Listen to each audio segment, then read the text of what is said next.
Hello and welcome to Inside Music, episode number 93. I'm your host, James Shotwell, and we have a great conversation for you this week. My guest is Timmy from the band 7 Minutes in Heaven, and I'm assuming some of you listening know who they are because I have been inundated with emails, texts, tweets, any form of digital communication, and some verbal communication this year regarding this band. I don't know if there's any other band in pop rock, pop punk today that has the kind of following, the kind of vocal following anyways, that 7 Minutes in Heaven have been able to accrue during their maybe 3 years of being in the public eye. The band has been growing at an alarming rate. If you look at their Twitter account right now, you'll see that they have over 200,000 followers. If you look at your favorite alternative band, be it Modern Baseball, Taking Back Sunday, All Time Low, those groups, their numbers are not that much higher, if higher at all. For some reason, this band, this three-piece group from the middle of Illinois, has managed to develop a fervent young following of vocal music fans who want to see them succeed, and they've been finding success headlining nationwide tours without any support from a label. The band has barely even had a publicist, though they recently signed with Catalyst Publicity Group. It's all in the music. At least that's what I tell myself. That's what we all tell ourselves, right? If whether you work in music or you're just a fan of music, you'd like to believe that good music is all someone really needs to succeed. As long as the songs are good, then the artist is good and they will eventually find success. But the digital age has taught us that is so often not true. Most of the things that go viral are mediocre at best, if not outright terrible, because our culture loves something that they can critique. But when you listen to the music of 7 Minutes in Heaven, if you're a fan of the kind of music they make, you don't really have critiques because they do it so damn well. I don't know that I've seen a band that is not signed have the kind of outspoken following that 7 Minutes in Heaven do since the days before Man Overboard became a nationwide sensation, since before we were all defending pop punk.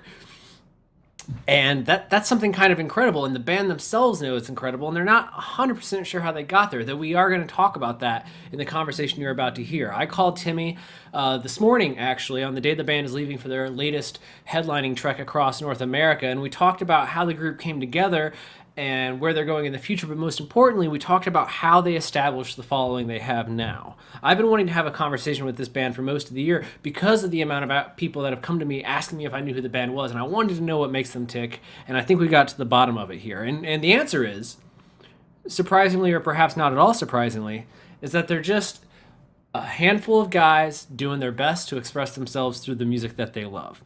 It's as simple as that, and yet when you hear it, you know that it's not just another band. There is something intangibly great about this group, and the world has already recognized it, even if the industry hasn't. And I believe that in 2017, we are going to see the guys, the young men of 7 Minutes in Heaven, ascend through the echelon of alternative music and become these nationally recognized names that they have been deserving of for the better part of 2 years now.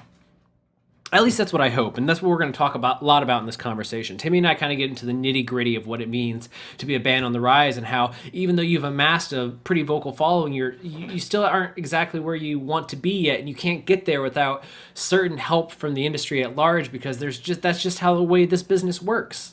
And the band is smart enough to recognize that, and they're trying to take steps to get there without sacrificing what has helped them become successful up to this point. I don't think that a lot of you listening now need another reason to like this band, because a lot of you probably already do. But for you, those of you that don't, know that this conversation we're about to have is very likely going to be one that precipitates the band becoming something quite notable in the new year. And I hope that that's the case. I really want the best for these guys, and I think you will after you hear the conversation. But before we get there, I got to tell you a couple of quick things. First, if you hear something in the background on this introduction, that's my dog, Briscoe. He's sick, he's at home, he's hanging out with me. Secondly, this episode of Inside Music is brought to you by Holix, the music industry's leading digital promotional distribution company. And what that means is that Holix works with music professionals of all shapes and sizes to share new and unreleased music without fear of piracy. Should leaks occur, Holix has technology that can identify the people responsible for the leak and help you bring them to justice. For more information on Holix and access to a free 30-day trial, visit Holix.com. That's HAULIX.com.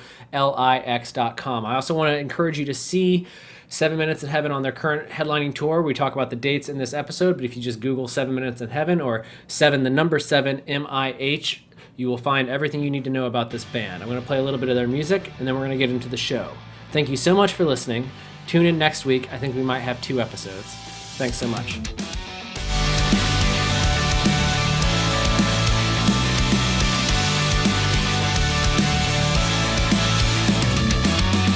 Play me like your favorite song on repeat while you need me, just a face of the feeling. Bleed slow, sweet diary. I'm the clot in your heartstrings, but you're sad that you found me. Here's a secret you can keep to haunt your memory. I'm okay if you're okay. Fill your head with fantasies that start and end with me. For people that are listening that maybe aren't familiar with 7 Minutes in Heaven beyond what you're referencing with your band name, could you kind of give us like the Marvel origin story of the group real quick? Yeah. So basically, the band kind of came together. I graduated high school, so about 5 years ago. And after high school, I had the option. It wasn't really an option. It wasn't whatever. But to go to college, I decided not to do that. It was not my thing. So I decided to start this band. And was kind of doing it just low-key, trying to really like figure out like honestly what the hell to do. And just like writing songs, recording. And I did that for about like a year and a half maybe. Got an offer to do merch for another band, which Justin, who's in the band, he was playing live bass for them. I was playing or doing merch. We became friends that way. It was kind of like an odd tour. Like, it was a lot of fun, crazy first experience, but we kind of didn't really kind of fit into the like a Disney crowd. Nothing against that, but so we kind of afterwards I was like, hey dude, you should come on tour with me if you ever get a chance. And it never really worked out. He had like work and all that kind of stuff. So actually I was just looking around locally and I met Alex through a friend. And we kind of like ran into each other every so often. And then I went to one of his shows one time, and it was right before a tour, I think. And I asked him if he wanted to come out and play bass and like do singing also, because he was the front man of his band. And he's like, sure. Like, wasn't that easy. It was a lot harder. But got him out, and then we did a tour, and I was like, hey dude, you really need to be in this band. And he was like, I think so too. So he stayed, and that was awesome. So then it was just us two. And then flash forward a few months later, we did our first headlining tour in support of like one of our past EPs. And Justin came out then at that time, finally was able to come out, but we had a kind of a lineup going already. So like, hey, like we want to have you out. We want to have you part of the crew. But do you want to do merch for this one? We'll just vibe it out, see how it goes. He's like, sure. So he was doing merch for us and like doing guest vocals. And after like the first night, I remember it was like, yo, we want you in the band. Like afterwards. And he's like, all right. So afterwards, at that time too, we had a temporary drummer. He was in the band for about a month, and then realized that he needed complete school, so he went back to school and whatnot. But as soon as he left, Justin joined, and it's just been the three of us for the past. It's been 2 years actually. The 2-year mark actually just hit in September. So yeah, we've just been grinding it. We've got a live drummer and all of that. So. But the drummer isn't like a full-time member of the band? He isn't currently. I mean, we basically like he is. You guys tour all the time. What's up? I said because you guys tour all the time, so I guess he is kind of a member. Exactly. Like, yeah, what we do. He plays drums with us, plays live with us, and plays. He did this past EP with us also, Side Effects, and we're still waiting. We're being patient. He's not a lot younger than us, but he's a couple of years younger than us. So for him to come into all of this for from I guess where we're at now, like we're still at a very, very low point of our career, but it's there was a lot that he missed, so we're trying to kind of catch him up with that. It's not like if that makes sense. It's hard to explain, but we want it to happen. We want to add him to the band. We're just want to make sure that's right. Well, yeah. Well, I mean, you know, because you've played music before, even before this band and stuff. But like, it's a thing that once you get to a level like where you guys are now, you kind of have to like fully commit. And I can appreciate recognizing that your drummer's a little younger and being like, things change. Like people can be really passionate about something, and then they start to become an adult and they realize, oh, this isn't the thing that I want to do 300 days out of the year. Yeah, exactly. And that's, I mean, and definitely not slamming the drummer. I mean, but it happens to a lot of bands where they recruit a younger member because it helps with touring or they can fill that void. And then that younger person is like, oh, I can still go to college, you know, or whatever it happens to be. And it's like, oh, well. Yeah. And you can't stop them. I mean, you can't tell them not to go to college or whatever it happens to be. So I can appreciate that. But now you actually did some stuff prior to the band too, right? You used to do some you had a solo EP before this? I mean, that was technically released on 7 minutes. Oh, it was, okay. And then you just added to the rest of the band. Yeah. Just kind of. I was doing it just by myself, but I was still had the going under the name 7 minutes and having to plan to hopefully, you know, eventually get it to a full band. I didn't want to like be a solo, like, oh, I'm Timmy Rasmussen. Like, I don't know, it's weird. It is. It's weird. It's weird to be a solo act that doesn't use your name, but I understand that. It's kind of like, well, how far can I get with my name? Like just like Timmy Rasmussen. Like it's not as catchy as 7 Minutes in Heaven necessarily, but then you hear a name like 7 Minutes in Heaven, and you're like, well, it's always weird when a solo artist has like a stage name like that, where it's like, why don't we just call you Timmy? Yeah. It's kind of a catch-22 like that. It's easier to market a band name. It's weird to be a solo artist with a band name. Mm-hmm. So what year did you start recruiting the rest of the members? So when did the EP, that first EP come out versus like when you started to kind of hit the road with the other guys or whoever you got to recruit for the band? Yeah. So I recorded the first EP, which is called Get in the Van. I did that in December of 2012 and put that out in March of 2013. Right around the same time, meeting Justin. And then the next EP, so that was March 2013. And then the next EP didn't come out till July of 2014. And that was the first technical release like as with members in the band. But that record was I had still recorded. So the first full band, like full all of us, was Side Effects, which we just did in this past December. And right around the time Alex joined the band was right before The Statement, which was the one that was in July of 2014. He joined about, I want to say, end of March, early April, and then Justin had joined that September after the release of The Statement. And didn't even think about it. I completely forgot, but we actually did a deluxe of The Statement when Justin joined also. And we did that we put that out in November of 2014. And that was basically just The Statement, every song with an acoustic version. And then we added a bonus song because one of the songs was already acoustic. And then we spent last year working on Side Effects, and actually we recorded I'm Okay in I think March or April of last year, and didn't put it out until like October 1st. So we're working on that for a bit. We didn't actually end up recording the rest of Side Effects till the very, very beginning of September of last year. But yeah, it was kind of a weird timeline. I don't know if that made sense. Oh no, totally. You guys have kind of been like nonstop for like 2 years now. So it seems like 2014, you kind of like got in like full blown band mode, and you just haven't really stopped since then. Pretty much, yeah.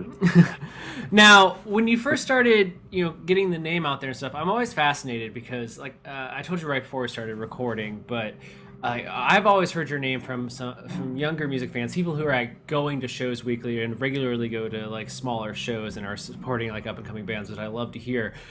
I'm always Hmm. curious, like, how did you go about getting the name 7 Minutes in Heaven out there? Like, in this age, there are so many bands, especially in the kind of pop rock, pop punk arena that you guys kind of roll around in. There's so many bands vying for attention. And yet, here you come, this unknown, unsigned act that is kind of building a lot of hype for yourselves off just word of mouth. So for you, like, what was your approach to getting the name 7 Minutes in Heaven out there? Was it just as easy as like I played a lot of shows, or is it a lot of digital work? Like how do you market yourselves?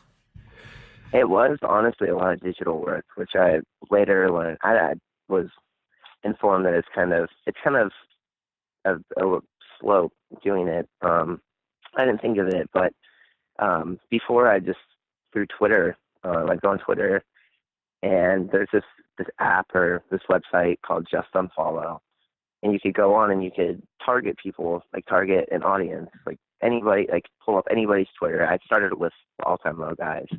I just pulled their Twitters, and you have a limit of 1,000 people a day that you can follow. So I'd go through and I'd kind of like alternate between people and different fields and follow people, and the ratio is like kind of 50-50. A lot of people follow you back for the fact that you're following them, and then a lot of people, it will, however many people would actually listen to the music, which was rad. And I'd just do that daily, every day. And then I'd go on Instagram also, and I'd search hashtags, and I would just like go through hashtags and just like photos, and just try and like, I don't know, just try and do things that way. And then got the opportunity to do that merch gig.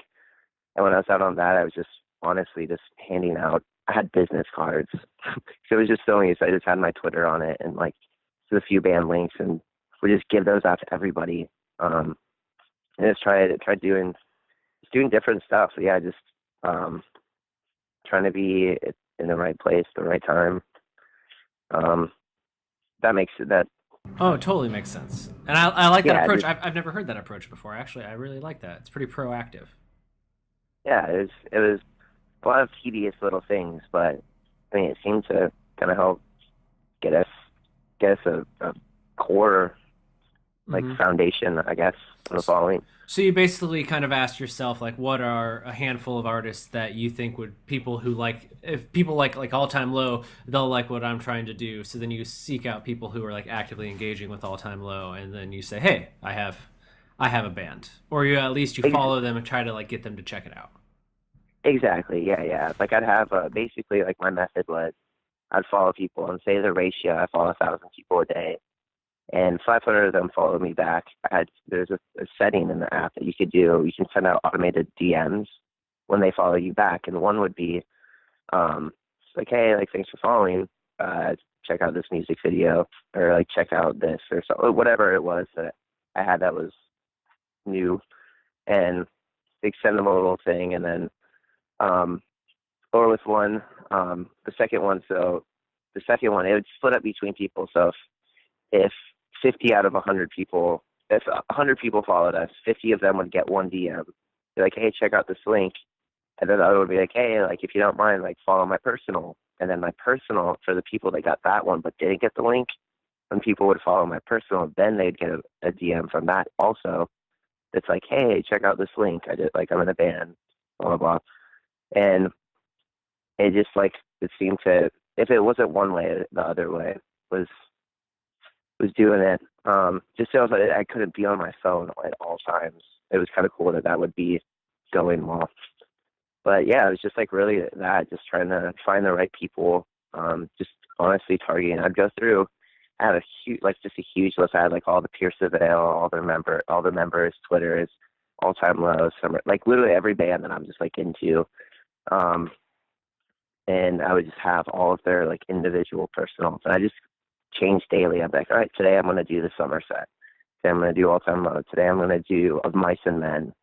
I just ran just different things within the scene, like different areas that I felt might dig what we're doing.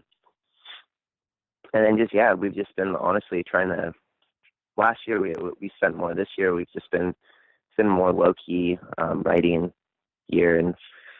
But yeah, just touring. We try and play as many shows as possible. I mean, we don't tour just for the sake of touring. Like, obviously you have to be logistical about it and whatnot, but like financially, but yeah, we try and. And you guys have also done the classic. You guys spent a summer following Warped Tour, I assume, at some point, promoting yourselves along Warped Tour's route. That what? Yes. That was shortly after Alex had joined. That's actually what we did in the meantime. Alex joined the band like that March, and then like 2 weeks later, after we got home from that tour, we went out and did like a 2.5 month long like acoustic house party tour. We just did the full U.S. We actually went to Canada also. We're out for like halfway through June doing that, and that actually was originally planned. We did all these house shows, routed to Washington, which is where I'm from, and our original drummer who we had was from, and we picked him up, and then went straight back here, came back home, and we went to the studio to record the statement. I think like 2 days later, recorded that in like a week maybe, and then started following Warped Tour for a month. Like immediately after that, we were in Indiana recording, and we hopped on July 3rd, which was that was Indiana. And then from there, we just were promoting our record. We're like, hey, we have a new record coming out. And in the meantime, also doing the house show, we had our tour booked of our first headlining tour. So which started literally right after us following Warped. So basically, we went on a Warped Tour promoting our new EP as well as our tour, which we had routed to the areas that we were capable of making on Warped Tour, so that we could like highlight the different dates and hand them out to people and be like, hey, we're coming back. You know, like if somebody wasn't interested in the CD, like, fine, here's a flyer with had our name on it, had our Facebook on it. And we just would highlight and be like, we're coming back in like 3 weeks, 2 weeks, whatever. And yeah, then we came home, rehearsed for I think 5 days, and then started tour. Yeah, you guys are kind of an unstoppable force in that respect.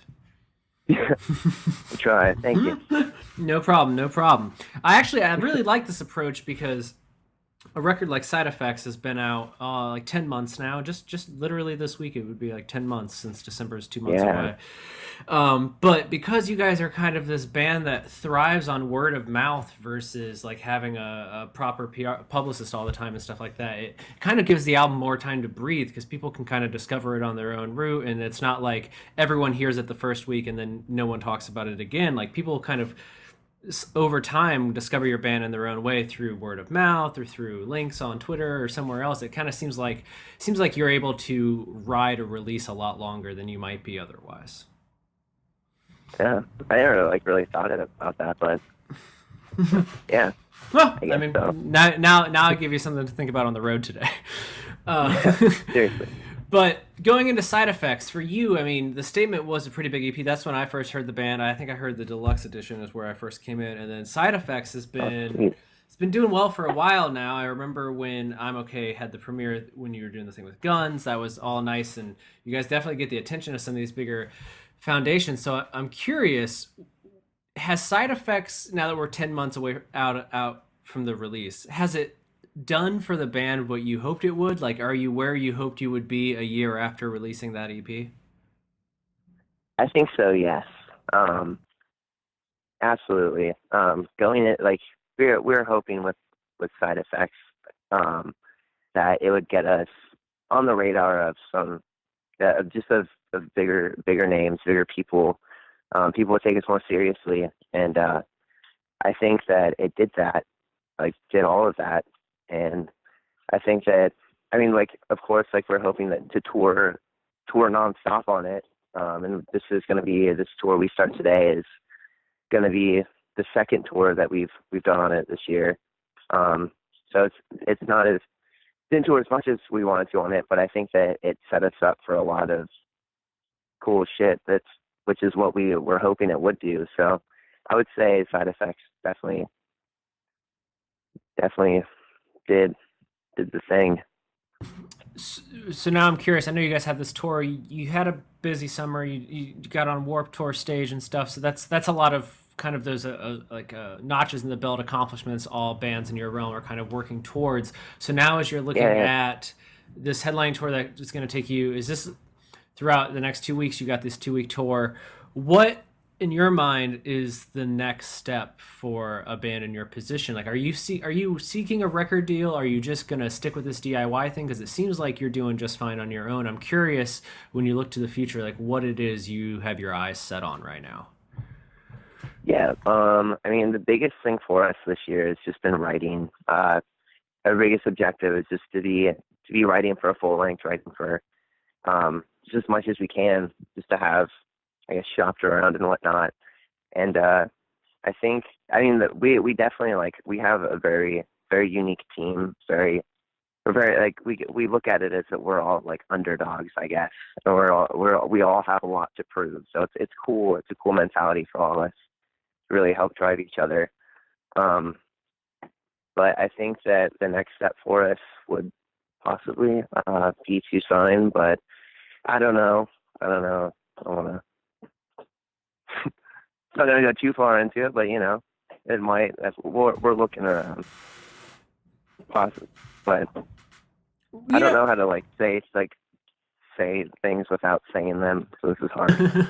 No, I understand. Well, I just, it's curious because, you guys have a far bigger online following than most bands in your genre, and you do it without the support of somebody. And I can understand the benefits of support, bigger recording budget, a little more marketing, bigger, better quality videos. But it seems like you guys are a pretty well established business on your own terms. Like if you don't get a label deal before you decide to record the next EP, like I think you guys will be fine. Like you can keep going forward. Oh, yeah. You aren't at like a make or break moment where it's like we have to get signed or this ship's gonna sink. Hmm. No, yeah, I don't think that we haven't ever been at that point, which is good. I mean, we're all in this like for the long run. I think that signing would definitely like help us.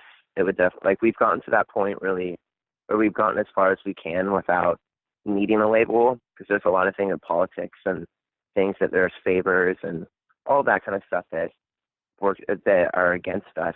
So I think that with a label that would really help us with opportunities and have that backing. It's more reassuring to outside people that don't know us and don't know our story and whatnot. Don't know. So I don't know. I think that would be a good move for us. But if we were to put out another record, I think like DIY by ourselves, I think that it would be just as successful, if not better, than Side Effects, which was surreal to us. Yeah, I've actually been wondering if I've been wondering if you guys were just going to do like what you did with the Statement, where we would just get Side Effects again, but with a bunch of bonus tracks to kind of be like, here's something to hold you over while we tour more. Hmm. I mean, have you considered that, or are you just trying to keep moving forward? I mean, initially we were talking about doing acoustics. I think we still will do acoustics for Side Effects. It's just been an odd situation.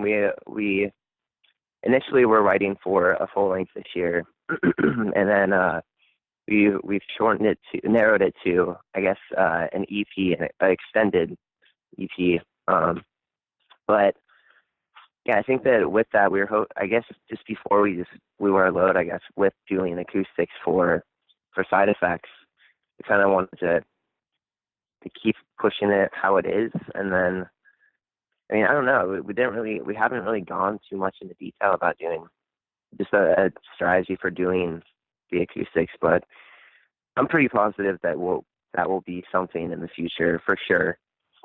But yeah, we're just mainly right now just focusing on this all new stuff because I mean, Side Effects was written January, February, March of last year, and it didn't come out till the end of the year. So it's like even throughout that span of us writing that song, there's so many other songs that we wrote, and there's so many other songs that we wrote this year that it's like there's so many ways, different directions. I mean, where our influences are all over the place. So it's like Side Effects is more angsty and like edgier, and our newer stuff is more like alternative, and I don't know, it's different. So we're trying to basically just been like really trying to figure out our sound, figure out ourselves, and trying to figure out what that next step is musically, because we don't want to do the same record again. We never want to do that, and but we also don't want to like just completely like, oh, you like us like pop, alternative pop punk style. Here's something completely different.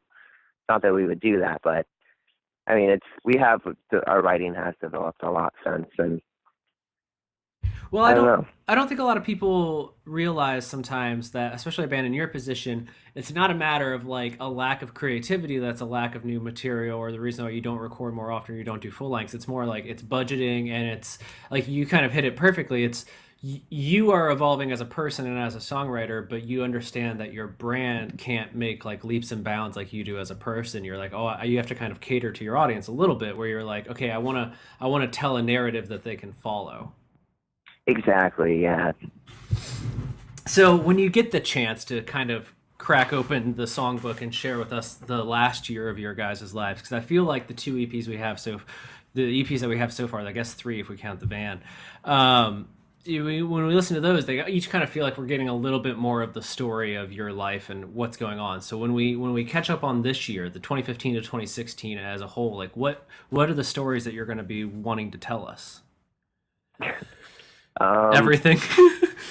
Yeah, it's been a long year. I feel like not even for like just us, but I just feel for everybody. It's just been such a weird year for everybody. Like I'm not big into politics, but I watch it obviously. Like not even like I don't even follow it from the outside in, I guess. I just kind of like take in what I need to know and then like move on with it. But just with anything. But I mean, it's had a lot of time to think and just really, I don't know. It's been weird. It's been a weird transition just too, with the fact of touring, spending the last couple of years just touring nonstop and only being home 2 months out of a year to being home for six months so far out of the year. And it's like, what the hell is going on? Like like feeling crazy. Like I feel like I don't even like, I've lost my skills on how to talk to people. Like I'm nervous as shit to play a show today. I'm like, damn, I hope I can hold conversations and not like freak out. But I don't know. There's a lot. We've just had a lot, I think, all individually just going on in our lives, but mainly with the band. Of course, like the band is our lives, and there's been so many ups and downs and so many things that could like almost happen with anything. Like it's hard to get expectations, but you have to just get comfortable with the inconsistency of things not going as planned.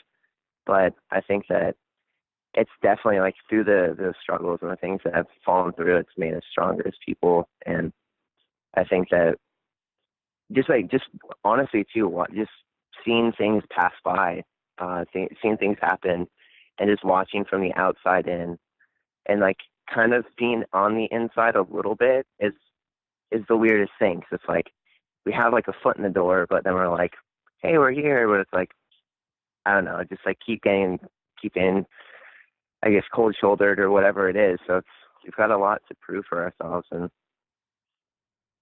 it's we've got a lot to write about. I'm excited to hear it. Now I wanted to talk a little bit about the live shows, because this is what people tell me. I mean, even before it was like you should listen to this band, people tell me that I should see you guys live. So can you kind of tell me a little bit, like for people that have never seen a 7 Minutes in Heaven show, like what can we expect from the live experience? Because you guys have this tour coming up, you're going to go all over the country. Why should people come out? I think that we put on a pretty fun, entertaining, energetic show. I bleed almost every night, not intentionally. What a selling point. Yeah, I don't think that I don't know how to. No, I'm just. But yeah, we just go really hard. We try and get people as involved and engaged with us as possible. If people like singing and like jumping around and like not caring what other people think of them, I think that one of our shows is a great place to be. I don't know. It's this is always like the weird thing for me. Like, it's like, all right, talk yourself up. I'm like, I Yeah, don't sell know. yourself. No, that's a hard Yeah. question. No, but the thing is, and this is what attracted me to having the conversation in the first place, is that you and I have never spoken before just now, but I feel like I know your band so well because I've been inundated with messages telling me to know more about your band, and there's another one that I get a lot, the Millennium. You know who that is? Yeah. Oh, the Millennium are so good. Yeah, yeah. That's exactly so. If I have a conversation about one of you, the other one will follow in the next breath and be like, "This is Holy shit. you two bands have been clogging my like feed of like you need to check out or you should talk to," and it's always interesting because I feel like you guys are this next generation of talent that maybe not everyone is aware of just yet, and so it's kind of cool that in this digital age where everything is a text message or a tweet or whatever, like people are still talking, like word of mouth is still driving bands like yourselves and the Millennium to like that's still how you're getting out there. Like all the tweets in the world don't Yeah. mean anything because I have a Twitter account, I have all those things, but like that doesn't get to me as much as like somebody going out of their way to be like, you should listen to this band. Like that doesn't happen as much anymore. But you guys have cracked that code. I don't know if you know how you did it, but like, well done. Thank you. I tried to figure it out before this. I was like, how have they pulled this off? I got nothing for you. I mean, you're really talented and you're good, and I enjoy your music. But like, to make people go out of their way to promote your band is kind of something beautiful in its own way. It is, yeah. I appreciate you pointing that out. I did, like, it's things I don't even realize. Like, there's so many things that like I'm still trying to figure out. Like, it's on my end, just like how it, like, what is it that's like, that we're doing? What is it that we're doing right, or what is it that we're not doing right, or what's sticking? It's like it's hard to see it when you're like when it's face value, but it's cool to hear that. It's cool. So thank you. No, and maybe it's a good thing you don't know, because in my experience, if you figure out what the thing is people like about you, then you're gonna ruin it. Because you'll be like, shit, Yeah. now I've got to do that all the time, or like Yeah. your obsession, your self-obsession will destroy that. Mm-hmm.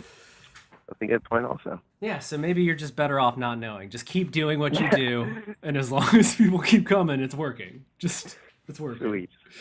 Yeah, sometimes, there's that old saying, the unexamined life is not worth living, but the examined life isn't that great either. So like just don't think about it too much. If it's working, just do you. I didn't mean to get in your head about it. So for people that want to know more about everything you've got going, they can buy Side Effects on iTunes, and it's streaming on it's on all the services. Where, I know you don't have to give me every city, but like what parts of the U.S. are this tour coming to for people that are listening and are too lazy to Google? It's going to Illinois today. Then we go to Colorado, New Mexico, Kansas, Oklahoma, Texas, Springfield, Missouri, Tennessee, Nashville, North Carolina, Pittsburgh, and Ohio. So middle of the country in a lot of ways, and then out to the coast a bit. Yeah. It's like basically like kind of like a weird U. It's almost kind of just like loop around and almost go in a circle, but. And you guys, who are you on tour with? This tour is going to be. It's with Assuming We Survive, and then Cold Front and Marina City. Yeah, I love the Assuming We Survive guys. Third String Records represent. Great people. Hell yeah. I was excited to meet them. Oh, I've met a couple of them at one of the Warp dates this year. I'm excited to. They're only Assuming We Survive is actually only on a couple shows, which they start in Colorado. All right. Up until Texas. But yeah, I'm really stoked to tour with them and to meet them and hang. Same with Cold Front. We've never met them. I don't think I know anything about that band either. So now I have something to check out. So there we go. Yeah. Yeah. And then do you guys have anything else between Halloween and the end of the year? I know you have a show in Milwaukee with Metro Station in November, but outside of that, anything else? I think for right now, just aside from that, we're trying to do a little run around that show, going the Metro show, going west. But that's just me being optimistic and taking a huge shot. But if not, then it's just we'll chill with the Metro show and just we spend the rest of the year writing so that we can go into next year, go in January and crank out the EP and have a release for the spring. Well, that sounds great, man. Well, if you get a chance, I'm in Minneapolis, so if you get any show after that Milwaukee date, just 4 hours west in Minneapolis would be great, and we could do this again in person. I don't care. We'll have you on the show right away. We'll talk about the tour. Dude, that'd be awesome. Yeah. So when you guys get out here, let's do that. And in the meantime, like I hope I wish you the best on this tour. I know we've talked a little bit on Twitter because I also help out with Substream Magazine, so we'll probably do some stuff for the tour through that. Oh, word. Yeah. Okay. Yeah. I feel like you guys definitely are starting to get in that point where people are going to start writing about you a lot more, so I don't want to miss that opportunity. But I wish you the best on this tour, man. I'm happy that you were able to find time to call me. When I found out that you guys were working with my pals at Catalyst PR, I was like, this is perfect, because I had actually mentioned you to Jen earlier this year. When you're in the industry, a lot of people, if you know someone that's a publicist or a manager or a booking agent, you'll be like, check out these bands. Your band's one that I've been kind of like, people keep telling me, you guys should pick this band up, because people keep telling me to listen to this band. So they're doing stuff. So I'm glad to see, progressive people come together to make things better for everybody. So wish you the best on everything. Yeah. And just real quick, where can people find you on Twitter? Where should they keep up with all of your activity? The best thing, honestly, is Twitter. It's just all of our URLs are 7MIH band. And it's just 7 minutes in heaven if you type in the search. With the number, it's important. It's not 7 spelled out. We're on Twitter, Facebook, iTunes, Spotify, really anything, YouTube, Instagram. All of it. All of it. All right. And what about Snapchat? I don't think you said that one. We do have Snapchat. We will hopefully be using it on this tour. Calling myself out right now. Now you're making a promise you have to keep. Yes. So our Snapchat is we are 7MIH. And last question, because it came up this morning and I thought it made me laugh. Is From Under the Cork Tree the best Fall Out Boy record? Oh yes. It's the best Fall Out Boy record. I think it is. Honestly, it's the most nostalgic. It's like my most consistent Fall Out Boy record. But over time, I've grown to start to just appreciate Folly You Do in different ways that I didn't know. And I don't know, but for now, yes. From the Cork Tree, in my opinion, is the best Fall Out Boy record. Well, that's fine. I like that. I just when I realized the name was pulled from Out of Van Halen, I was like, we've got to ask. Oh yeah. I am a defender of Infinity on High, but I agree. I think Folly I Do is one of those records that's going to keep growing on people. I bet in like 5-10 years, people will be like, that was their big release, and you all screwed it up by not enjoying it. Yep. But even now, I'm just like, damn, like, listening back to it, like, I did, like, I can listen through the new records, like, I don't bump them, but just, like, listening from those and, like, all right, this is cool, but then, like, listening back to Folly I Do, and you're like, wow, there's real instruments on here, but it's still kind of the same, like, it's some of those things we just it's a great record, but it's one that you definitely kind of grows on you. And as I think, and you kind of hit on it just now, as the band releases more records, you kind of appreciate understand what Folly I Do was better, because you're like, oh, this is what they were doing, or like where they were trying to go, and it's kind of that album where their old sound and this new sound kind of collide. But all right, man, we don't need to promote Fall Out Boy more than they already get promoted. Thank you so much. I hope you have a great time on tour, and I'm gonna work on editing this today so it gets out in time for people to come see you this fall. We're awesome. Well, thank you so much, man. Great, man. It's good talking with you, and then hopefully we cross paths again. All right, man. Have a great day. Thank you. You too. You too. Bye.